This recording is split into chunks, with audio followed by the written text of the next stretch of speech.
So we've got a couple of updates on this good old 92 Jeep Cherokee for you guys today. Now this video is going to be a little bit different than I had originally intended.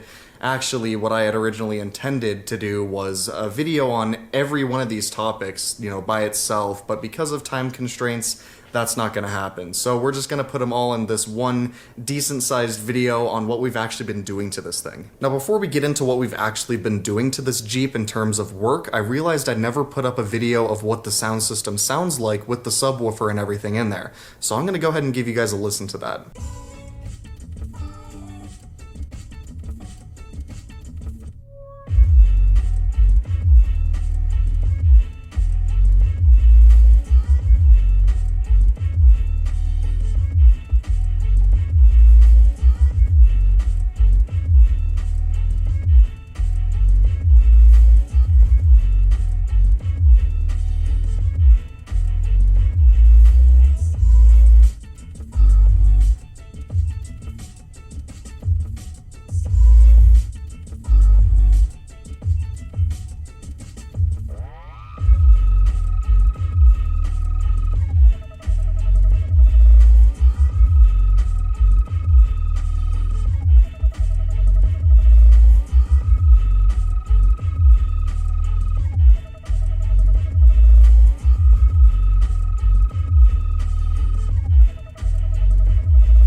Now I did notice that the recording picked up a lot more rattle than I hear in person. Obviously it's still there, but in person I don't notice it as much. Another thing you may have noticed is the fact that the door panels were off the doors. Now that's not because I took them off for the shots. Let me show you the issue. Here's one of the door panels right here, alright? They're kind of cheap. I'm not too big a fan of that.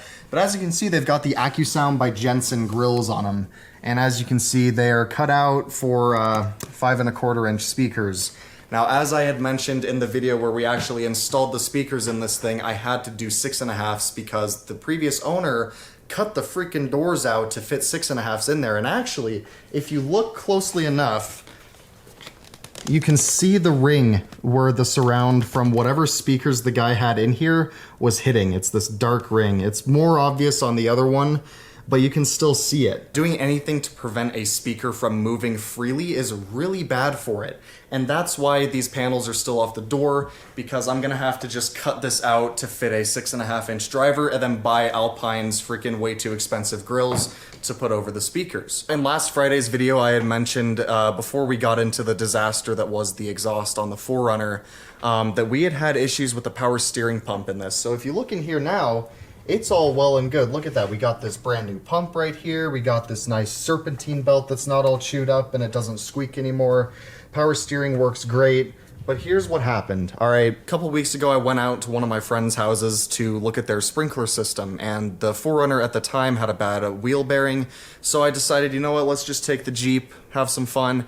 And I get there and it's just pouring smoke out the hood because the power steering pump was leaking all of its fluid out and right onto the exhaust manifold, as we mentioned in some video at some point. I can't remember when it was, but that's what was happening, except really bad. But I still had power steering, so I didn't worry about it too much, So I get there, check out their sprinklers, and it's all well and good. And then on the way back, about 2 minutes out from their house, my power steering just completely goes away. So I'm like, great, that's awesome. I stop at I think it was an Advance Auto to get more fluid. fill the pump back up, and it does absolutely nothing, and it just basically just leaks all of it out as soon as I started the car. So I drive the rest of the way home with no power steering, which of course was great, you know, and especially in a car that's set up to have power steering. When that goes away, it's nice and hard to turn that wheel. So that was a fun drive home, and about 5 minutes out, I looked down at the instrument cluster on the dashboard and noticed that the voltage on the voltmeter was down at 12 volts, which is where it is if you don't have the engine running and the alternator spinning and all that. So I was like, oh, haha, funny, you know, another alternator except in the Jeep. And then I looked up to the top left at the temp gauge and saw it pegged right at 260. So I was like, oh, okay. I think I threw the serpentine belt, and that's exactly what happened. The serpentine belt blew. It didn't break. It just slipped off the pulleys because the pulley shaft on the old power steering pump had snapped. I'm pretty sure I have an Instagram story of Josiah just pulling the thing out. But yeah, that's what happened with that. So we went out to a junkyard, grabbed a Grand Cherokee power steering pump because they're more powerful, and put it in this thing, and the pulley was just a little bit too tall, stuck out a little bit too far, and actually, this is the belt we put on the Grand Cherokee steering pump. This is the belt that we had put on, and this lasted all of, what, 10 minutes, you think? It was actually less. And then it was less? Because remember we heard the noise? Yeah, like that's right, yeah. So we heard something like flapping around in the engine bay, and we looked in there, and we found that the serpentine belt had been chewed up. Yeah, it was something just like that. There's a bit, it was like probably 5 times as long as that. Yeah, we did pull that one off, but so we said, okay, cool. Brand new serpentine belt just gone. Here's the pump from the Grand Cherokee that we got, and I'll get into why this is how it is in just a second here, but basically we had decided to just use the original pulley from the vehicle, which is actually still in there right now. This is the original kind of crappy plastic pulley from the original power steering pump. But anyway, we had decided, hey, that worked. Let's pull that off, because we did try to buy another pulley for this thing that said it was the right part number, and it of course wasn't. So we decided, you know, let's just go ahead and try this old pulley. Came off the old pump just fine, and then we got to the Grand Cherokee steering pump, and it wouldn't come off, and it actually just broke that. So yeah, that was a great time. So I eventually ended up just buying a brand new direct replacement power steering pump for this thing. We got that in, bled it, and it's been all well and good since then. As you can see, we haven't chewed the serpentine belt yet. Hopefully it lasts a good amount of time. Now, after we got the power steering situation all settled and all good, we moved on to putting a new muffler on this thing. Now, much like last Friday's video, you know, the process was pretty similar. Lots of angle grinding, lots of using the flap disc to take the stupid labels off the exhaust pipe that they put on there.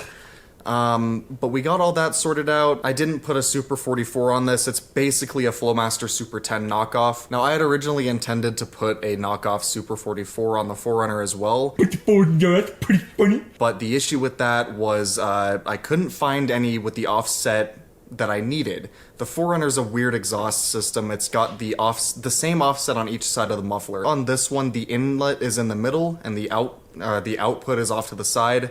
But on the 4Runner, no, they're both just on the same side because, you know, just that Toyota quality that you gotta love. So I found that out, and I said, all right, you know what, I'm just gonna buy the actual Flowmaster muffler, and while I'm at it, I might as well buy one for the Jeep, an actual Flowmaster Super 10 for the Jeep. And then the issue with buying an actual Flowmaster Super 10 for the Jeep was the fact that they were all made out of stainless steel, and the rest of the exhaust pipe is not, so that can cause issues with welding from what I've heard. I honestly don't know too much about it because I don't weld, but that's what I was told, so I just bought a little $30 knockoff Super 10 for the Jeep. I'm gonna go ahead and start this thing up for you guys so you can hear that new muffler.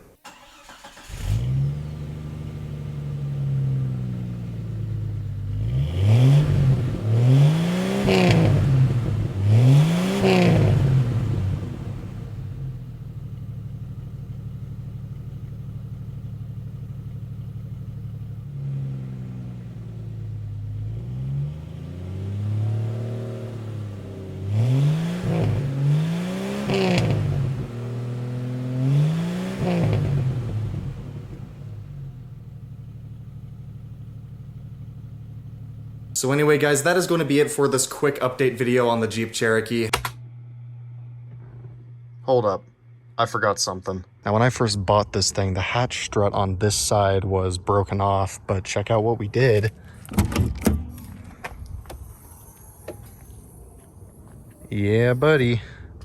Got that fixed. So Josiah welded this, I don't even remember what it's called, but he welded this thing in, and then we had to pick up this new strut because the one that was included with the car as a replacement wasn't the right one, of course, because, you know, the geniuses who worked on this thing, but it's all good now. As usual, big thanks to Josiah for helping me weld up the exhaust on this thing and run the sub wire and everything else. He also filmed this video as usual, so big shout out to him for that. Links to his Instagram and YouTube are in the description below. Anyway, guys, until the next video, that is going to be it. Hope you enjoyed it.